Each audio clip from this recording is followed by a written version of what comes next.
Mungkin sebagian kita berpikir kalau tindakan bullying terhadap anak hanya terjadi di lingkungan sekolah dan di dunia maya. Padahal, bully dapat dilakukan oleh siapa saja, termasuk oleh orang tua.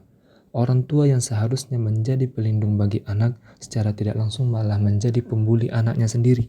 Di antara bentuk bullying yang dilakukan orang tua kepada anak seperti memberikan hukuman secara fisik, mengendalikan segala aspek kehidupan anak, membandingkan anak dengan orang lain, menyebut anak dengan istilah yang menyakitkan, meremehkan pencapaian anak, dan lain-lainnya. Dari poin-poin tersebut, jika terjadi terus-menerus akan membuat mental anak menjadi turun dan rasa kepercayaan terhadap orang tua akan memudar. Terlebih lagi, anak akan merasakan tidak percaya diri dalam melakukan sesuatu. Percaya atau tidak, hal tersebut akan bergulir hingga mereka dewasa.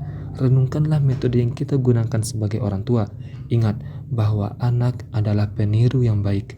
Mereka akan mereplikasikan apapun yang mereka alami. Jika kita memperlakukan mereka dengan keras, kita akan mencetak anak yang berkepribadian keras, dan kemungkinan besar mereka malah akan mempraktikkannya kepada orang lain.